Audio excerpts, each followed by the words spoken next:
avanzando junto a ti. Son las 9 de la mañana con 32 minutos.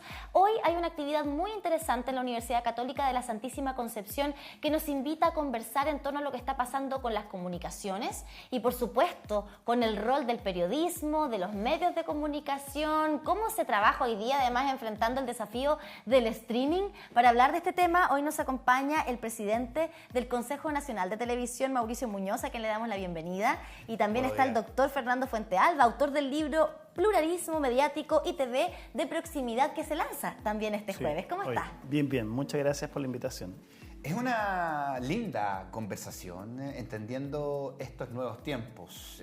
Claramente hay datos concretos que arrojan que la televisión por cable, por ejemplo, en los últimos 2 años perdieron por lo menos 400.000 clientes. Muchos de ellos pasándose al streaming o a través de la televisión digital. ¿Cuáles son los desafíos que enfrenta la televisión en nuestro país? Lo primero, agradecer la invitación, Camila y Luis, buenos días. Bueno, desde el punto de vista del regulador, que es lo que nos corresponde hacer respecto a la televisión, nosotros lo que observamos es, y lo que indica además la Academia, aprovecho de mostrar el libro que me han invitado gentilmente a presentar, del doctor Fuentealba, más la doctora Kiara Sáez. Lo primero es una transformación profunda de la industria televisiva, tal como la conocemos, porque hoy día parte importante de los contenidos, ya sean de producción televisiva o similares a él, también se están difundiendo y exhibiendo a través de plataformas de distinto tipo, ya sea sistemas de OTT o las plataformas de intercambio de video, respecto de las cuales el Consejo no tiene hoy día atribuciones para regular, lo que ciertamente es una desventaja para la televisión, como la de este canal que estamos viendo, que cumplen con las reglas de la ley, que de hecho hemos conocido una denuncia hace pocos días que desestimamos en todo caso, era a propósito de la señalización horaria del término de la franja de protección a las 22 horas, pero entendemos que en esa materia el canal es comillas primerizo, en consecuencia decidimos no sancionar. En general la televisión chilena de pantalla abierta es bastante adecuada, lo digo sin ambajes. Puede haber críticas respecto de algunas cuestiones de pluralismo, como las que abordan en un libro anterior la profesora Sáez en particular. Los canales regionales o comunitarios a los que nosotros también nos corresponde fiscalizar, tenemos algunas dificultades para hacerlo, pero estamos resolviéndolas. De hecho, estamos instalando en 3 ciudades del país sistemas permanentes que no existían hoy día para poder efectivamente registrar, almacenar los canales regionales y comunitarios en esas regiones. En el caso de Concepción, que nos queda muy cerca en términos de traslado, nosotros la visitamos frecuentemente, ya estuvo aquí una delegación del Consejo. Precisamente de ahí surgió lo de este canal. Entonces, para ir al grano, la transformación de la industria televisiva es un desafío tremendo. Estoy convencido que no va a terminar la televisión como la conocemos porque todavía hay muchas personas que tienen dificultades para conectarse al streaming, uno. Segundo, hay cuestiones que son de la esencia de la televisión abierta que el streaming no resuelve tan fácilmente, como tiene que ver con la entretención, cierta entretención, deportes, las noticias y sobre todo la noticia al instante, un patrimonio importante de la radio y televisión que ustedes tienen. En consecuencia, tiene un desafío desde el streaming, tiene un desafío desde otras plataformas, pero la industria sigue existiendo.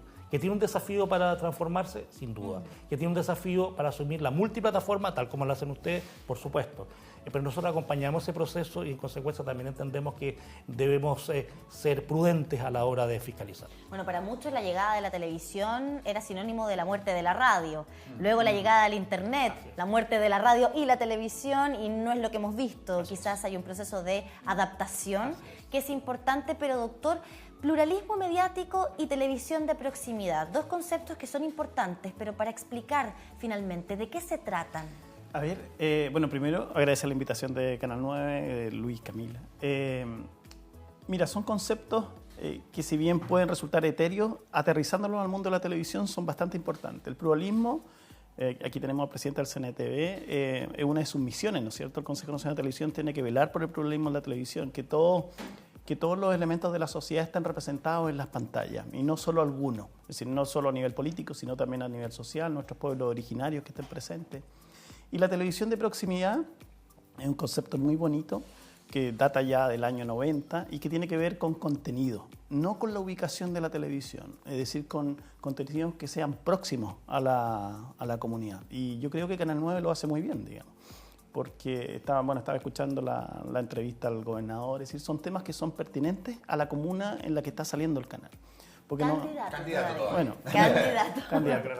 Buena aclaración. Pero nos referimos a contenidos que tengan que ver con las personas que están viendo las pantallas, porque muchas veces hoy día la ley dice que un canal regional, local o comunitario le da una determinación según su ámbito de cobertura solo de la señal, pero no regula a nivel de contenido. Entonces la proximidad viene a eso, viene a regular que los contenidos sean próximos a las personas que viven en las comunas. Y con respecto a eso, afortunadamente, y digo afortunadamente porque he tenido la oportunidad de rozar el trabajo con el rating que nace en la región metropolitana, muchas veces son los habitantes de la región metropolitana los que antiguamente controlaban los contenidos, los que valoraban, lo que decían, ok, este que siga, este que no, y muchas veces no había esa proximidad con el resto de nuestro país. Con muchas dificultades los canales regionales hacen lo propio, pero ahí cómo está también aquello con estos nuevos tiempos, con respecto a las multiplataformas, el rating que controlaba, no sé si todavía sigue siendo una fuerza, pero es terrible trabajar con el rating, de estar ahí, hoy estamos marcando poco, hay que cambiar esto. ¿Cómo funciona hoy día esa decisión de contenido? Lo primero es recomendar la lectura de este libro porque trata muy bien el tema de la medición de audiencias, la diferencia entre los canales de alcance nacional y su cartelización para efecto de contratar servicios de medición de rating versus la realidad de los canales de proximidad, dado lo caro del servicio. Lo primero a decir es que la empresa que mide audiencias se ha extendido por otras ciudades, en consecuencia un poquito más complejo, pero sigue siendo insuficiente, en primer lugar. Lo segundo es que efectivamente es necesario dotar de datos, pero dotar de datos de la televisión sobre audiencia de los canales de proximidad es necesario hacerlo en conversación con los canales, porque ciertamente hay un riesgo. Hay canales que cumplen una misión importantísima, por ejemplo, nichos universitarios en determinadas audiencias, que a lo mejor su rating cuando se mida no va a ser muy relevante y eso puede ser un desincentivo, digamos, seguir produciendo contenidos muy valiosos, que ojo, muchas veces se producen en esos canales, pero después son distribuidos por otras vías. Un ejemplo que no está tan emparentado con canales propiamente tal, pero por ejemplo, las series de televisión que el Consejo ha financiado, en muchas ocasiones la primera pantalla ha sido un canal nacional, con bajo rating por problemas de difusión, por lo que sea. Pero también al mismo tiempo ha existido esa misma serie que comenzó a transmitirse por el streaming y alcanzó rating altísimo, primeros lugares en otros países de América Latina, que es el caso de Cromosoma 21, que se estrenó en un canal nacional, no se vio por muchas personas, salió en el streaming y agarró un vuelo altísimo. Entonces, es necesario siempre tener una mirada bastante de conjuntos para efectos de hacer eso. Entonces, ¿qué corresponde a mi juicio hacer para tener mayor conocimiento sobre las audiencias? Lo primero es que ya el Consejo tiene un instrumento, que es una encuesta nacional de televisión, que aporta elementos más allá de los canales nacionales. Hay una mirada del libro a propósito de la disminución de preguntas al respecto que lo miraremos bien en detalle para perfeccionar la encuesta, uno. Segundo, sí, pensamos que efectivamente se deben crear más instrumentos al respecto. Existe tecnología que no es tan cara para poder hacer esas mediciones y poder ir aportando al ecosistema televisivo. Sí. Solo aportar en ese sentido que sería bueno que ese instrumento no estuviera en Santiago. Ahí coincido exactamente con Luis, que sea un instrumento que mida el rating, por ejemplo, solo en regiones. Sería muy interesante eso, porque si meten a un canal regional a competir, por ejemplo, con las pantallas nacionales... No, por supuesto. Y eso, como dice el economista, hay que comparar peras con peras y manzanas con manzanas. Exactamente. Hoy día en el mundo de los datos es fundamental para los clientes que necesitan tomar datos a la hora de tomar la decisión de publicar publicidad en esos medios. Las métricas, y eso tiene que ver con un tema interno más bien de cada uno de los canales y los conglomerados, pero bien señala usted respecto de la importancia de que estos tipos de instrumentos salgan de la región metropolitana, porque claro, hoy día hay que preguntarse quiénes están viendo televisión. Y eso se lo pregunto a ambos. ¿Quiénes hoy día están viendo televisión? Si tenemos esta diferencia, por ejemplo, de un mismo producto audiovisual que se transmite en pantallas de televisión abierta, no genera rating, luego se va a una plataforma de streaming, es número 1, incluso en otros países. ¿Hay una diferencia entonces del público que está consumiendo un producto y otro? ¿Quiénes en Chile hoy día y en regiones, por qué no, están viendo televisión? Pregunta difícil, ¿eh? Nosotros tenemos datos. Sí, pero... ¿Que tú los puedes complementar? Sí. Bueno, yo creo, te voy a contestar desde quienes no están viendo televisión abierta. Los niños, por ejemplo. Es decir, salvo el canal del Consejo Nacional de Televisión, digamos. Que es muy bueno, dicho sea de paso. El de Exacto. los No, niños me encanta, Sí. pero está acá, pero es muy buen Sí, contenido. pero hoy día la televisión abierta no está transmitiendo televisión infantil. Se murió la franja infantil. Sí. Es decir, si uno se remite ni siquiera muy lejos, estoy hablando de los 90, uno pegado en cierto horario. Somos de los afortunados que alcanzamos a tener franjas infantiles en la tele y se agradece muchísimo. Sí, y yo creo que la televisión abierta se ve bastante. Sí, por supuesto, siempre colgado las noticias, ¿no es cierto? Pero creo yo que también hay un instrumento de contenido que no lo hemos desarrollado del todo, que son las teleseries. Y que otros países vecinos sí lo han desarrollado, como por ejemplo Brasil. Prácticamente ya no hay áreas dramáticas, ¿no? Exacto. Un canal. Sí. Y está sacando algunas series, ¿no es cierto?, que las están volviendo, como El Señor de la Querencia, no sé. Sí. Pero Brasil sí lo ha sabido hacer y ha reconquistado a su público la televisión abierta a través de las teleseries. Colombia igual, incluso tiene teleseries Entonces, yo creo que por ahí va. No sé si... Sí, mira, complementando lo que dice nuestro profesor. Nuestros datos indican que la televisión la ven mayoritariamente personas mayores de 50 años, de 35 para arriba, pero mayoritariamente mayores de 50 años, más mujeres que hombres. En términos de las distinciones socioeconómicas para publicidad, en fin, los sectores mayoritariamente C3D, en consecuencia son más bien personas mayores, más de sexo femenino y más pobres, si tú quieres, clase media y sectores populares. Eso es lo que está viendo televisión abierta. Por supuesto que hay presencia de otros sectores, pero mayoritariamente son estos. Ahora, hay ocasiones, como dice nuestro profesor, en que las cifras de rating y las mediciones se disparan, que son estas ocasiones súper importantes como los partidos de la selección. Aquellas cosas que cohesionan al país, la Teletón, lo que une. marcan un rating bastante importante. Entonces, yo diría que esos son como los acorazados de la televisión abierta. Perdón, y un último dato a propósito de los formatos. Tú mencionaste las teleseries, estoy completamente de acuerdo. El Consejo se ha inhibido de financiar formatos de teleseries. Creo que vale la pena revisar eso porque hay teleseries de raigambre histórica, de orden cultural, que son muy interesantes. Segundo, las Naciones Unidas me invitó hace poquito, pero aquí en Santiago, en la CEPAL, a presenciar el episodio final de un reality. Mira lo que estoy diciendo. Los programas más denunciados por una serie de vulneraciones a la dignidad de las personas, en fin, como son los reality.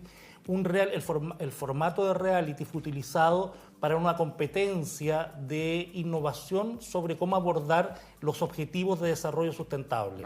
Entonces, terminaron cuatro finalistas, digamos, unos resolviendo problemas de depurar el agua, otros resolviendo problemas de acceso al trabajo, y quienes ganaron finalmente y van a la cumbre del futuro a Nueva York, fueron un par de muy jóvenes personas, una niña que forma parte de la Fundación Tremenda, lo aprovecho de decir, y un ingeniero, que diseñaron un botoncito que cuelga para nuestros abuelitos y abuelitas, que una pregunta verbal, nada de escribir nada, dónde queda el club de abuelitos, dónde queda el CEFAM, dónde queda para ir a cobrar el cheque, no sé qué.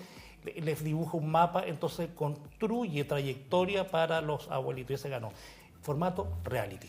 Ahora, con respecto al tema del pluralismo también, hoy día, gracias también a la llegada de la televisión digital, a propósito de todo el cambio que ya estamos viviendo este año, permitió a algunos canales como los nacionales, los alcances más global, tener su canal donde manda el rating y otro canal donde van difundiendo cultura, programas de viaje, y eso hoy día las personas están teniendo esa oportunidad de tenerlo solamente con la antena. Nosotros aquí lo estamos explicando, cómo poder hacer el cambio, los televisores nuevos que ya vienen con aquello, y en este dato de que por lo menos en los últimos 2 años 400.000 clientes estaban dejando de contratar televisión por cable y muchas veces contratan solo internet. ¿Da más pluralismo la llegada de la televisión digital gratuita hoy día en nuestro país? Yo creo que abre las pantallas, abre las parrillas, y eso sin duda puede permitir que entren más actores a la parrilla. Es decir, hoy día tenemos las parrillas muy acotadas, o ayer teníamos las parrillas muy acotadas. Hoy día con la televisión digital esto se está abriendo. Tú muy bien dices que podemos tener 2 o 3 señales por cada canal.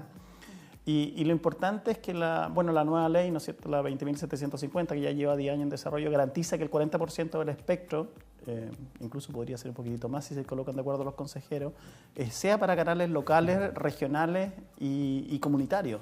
Y en ese sentido se abren las pantallas para nuevos contenidos, para contenidos que sean próximos a la gente. Yo creo que eso es súper importante.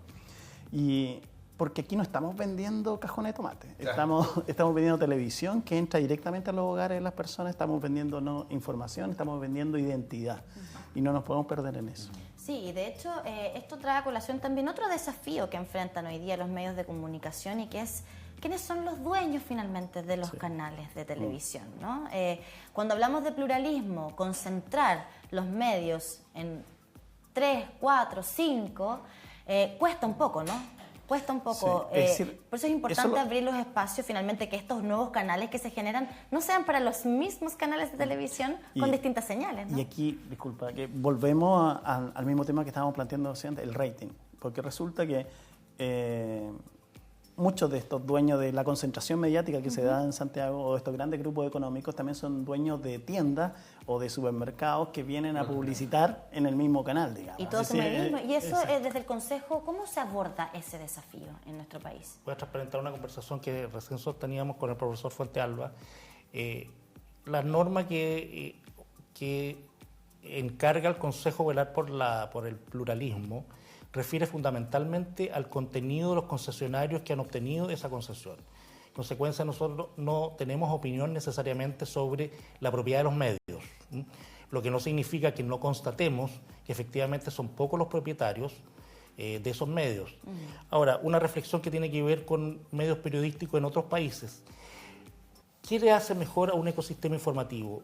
Una pluralidad de múltiples medios pequeños o algunos grandes acorazados acompañados de medios también pequeños, sobre todo con anclaje territorial, en fin. En otros países, por ejemplo, en el ámbito del periodismo escrito, existen 2 o 3 grandes diarios que son buques insignia en esos países. En España, lo que es El País, lo que es La Razón. Y diarios muy buenos que son más de anclaje territorial, La Vanguardia en Cataluña, por ejemplo. Entonces, yo creo que es un desafío que se va construyendo en los hechos, cómo complementar la existencia de múltiples medios que permiten la multiplicación de voces con el juntar voces, por así decirlo, que son de distintas líneas editoriales. Yo tengo la impresión desde ese punto de vista que hay algo saludable en un esquema bastante concentrado en los canales nacionales chilenos, con, por ejemplo, y algunos lo han cuestionado, pero yo encuentro que es saludable que haya, por ejemplo, propiedades de alguien que no tienen que ver con la política chilena o con los negocios chilenos. Primer comentario. Ahí hay 2 canales que tienen esa condición. Lo segundo es la existencia de una televisión pública vigorosa y que efectivamente sirva para hacer benchmarking respecto de los otros canales, porque la misión de la televisión pública, a la que se le exige mucho, tiene una carga muy pesada. Me invitaron el lunes a exponer a la Cámara de Diputados sobre el punto.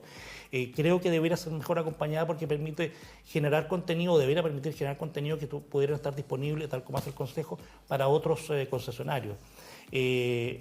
Sobre lo que tú dices y lo que ustedes preguntaban sobre televisión digital.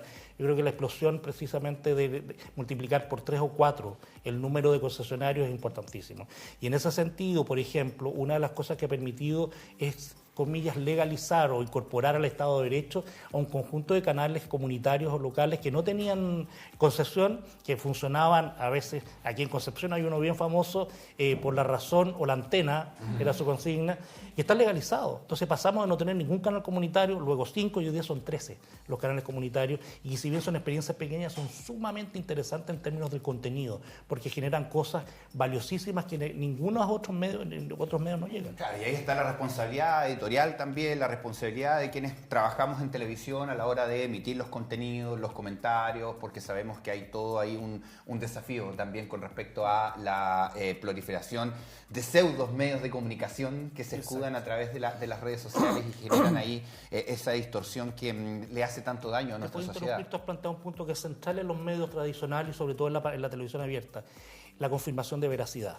O sea, los medios serios, como la televisión, como este que estamos aquí, uno hace un checklist de que en general se trata de noticias verdaderas, son hechos que han ocurrido, no como otros dispositivos, como he mencionado, que no tienes cómo validar. En consecuencia, se sigue siendo algo que está en el corazón del periodismo y el trabajo informativo de los medios tradicionales. Claro, de rectificación, incluso en caso de que nos equivoquemos en algún dato, puede pasar. Y estos pseudomedios muchas veces, entre medio de todo eso, publican informaciones que sacan o que copian o que replican de los mismos medios, a veces ni siquiera agradeciendo o citando a la fuente. Pero ahí les quiero preguntar también por ese desafío que hoy día tiene la nueva generación de contenido a propósito del pluralismo, porque hoy día, a propósito de las redes sociales, nos acostumbramos a las especialidades, a lo específico, a que hoy hay un canal exclusivo para niños, un canal exclusivo para, no sé, economía, en fin, las redes sociales dan para aquello. Y el desafío es el streaming también, cosas muy específicas, muy especializadas. El desafío de la televisión abierta, me imagino, va en tratar de abordar más o especializarse. Siempre es bueno observar a los vecinos. Hay vecinos con más experiencia que nosotros en el ámbito de la televisión. Yo vengo llegando hace poquitito de Brasil y, bueno, ellos se están anticipando, nos llevan como 10 años con el apagón y se están anticipando a todo lo que viene. Entonces, es muy interesante observarlo. Y ellos acaban de hacer una inversión millonaria en lo que se denomina la televisión 3.0. ¿Y en qué consiste esto? A partir del 2025, ellos van a transformar los canales de televisión, es decir, por ejemplo, Canal 9, en una aplicación. Y que va a estar en los aparatos, en las distintas pantallas, en las tablets, en los computadores, y te va a avisar: Camila, Luis, acaba de aparecer un capítulo tuyo de tu serie, digamos, en nuestro canal, y lo puedes visualizar directamente. Es decir, es un poco surfear la ola de las redes sociales, ¿no es cierto?, y de la multiplexación de pantalla. Y transforma la televisión en una aplicación. Desafíos, desafíos importantes que se abordan por también supuesto en este libro que va a ser presentado también acá en Concepción. Hacemos la invitación entonces porque esto va a ser en el conversatorio también en la sala de exposiciones del Centro de Extensión de la Universidad Católica de la Santísima Concepción a mediodía y luego a las 16 horas respectivamente. Les agradecemos a ambos por estar con nosotros. Gracias. Muchas gracias por la invitación. Muchas gracias por la invitación. Gracias. Importante conversación que usted también puede revivir a través de nuestras redes sociales, porque sí, también somos multiplataforma acá en Canal 9 Bio Televisión. 6 minutitos nos separan ya de las 10 de la mañana con la imagen de San Pedro de la Paz, Camille Tuller. Nos separamos en una nueva pausa comercial y ya regresamos.